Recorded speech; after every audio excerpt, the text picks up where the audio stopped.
Tanks is such a big phenomenon because it's actually rooted in reality. And these are actual machines that were built and driven by people, but you don't get to see it every day. You don't get to drive one, but you do in this game, and that's what's really fun. Because it's very quick to get into, get out of, and it's always there waiting for you. There's always new content coming out. So you go back to visit the game and there's new things to play with. I think it really resonates with console players. And we're extremely excited to add the PlayStation customers to the World of Tanks console family. What I'm excited about from the PS4 audience is that it's going to be a lot of brand new people to the experience. And I'm really looking forward to seeing how they react, because we haven't had that as a studio in a huge chunk of population since we first introduced it. We hope that with adding the PS4, we're finally going to get to some markets that I think have just been looking for a chance to play our game. Particularly in Asia and Europe, I think what we're going to see is that players will now be playing on the PS4. That kind of discovery and newness and fresh eyes is what you feed on as a designer, because like, I'm not making the game for me, even though I enjoy it. I want people, gamers, to really enjoy it. So I'm excited to see how they react.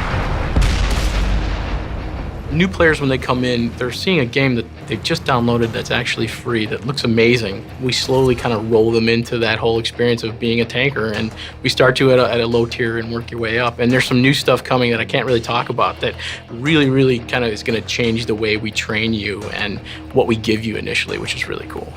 We're putting a lot more work into the first player experience. We recently started adding PvE missions where you go in and you are faced against bots and you're learning on the fly. So this will be helping teach new players in a slightly less intense environment. Because of the more powerful console, we can use better tank models, and the guys in Kiev made a lot more art for us, so the new consoles have a lot more memory, so they can hold a lot more textures, they can hold more detailed models. There's always new things going in, different tanks and maps. One of them being the largest map by almost ×2 ever done in any World of Tanks game, and it's beautiful. One of the things that I was personally responsible for was creating a brand new exclusive map for the PS4 called Scorpion Pass. This thing is enormous.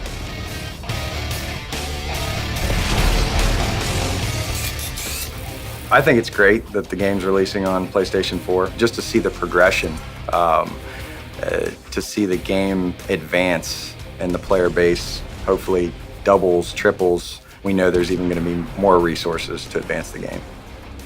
What excites me about World of Tanks is the future. Meeting everybody in Wargaming, it's very evident to me that they love what they do, and their mission is to make this game as big of a game as possible. That really excites me, is the direction of Wargaming is going to go.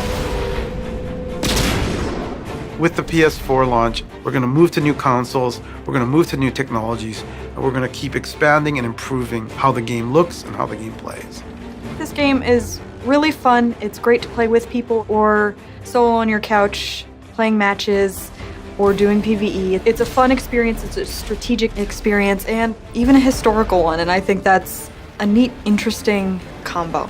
It looks beautiful, and it's going to continue to even look better as we learn more about the next generation consoles and optimize and add new features to it. So there's still quite a bit more to come.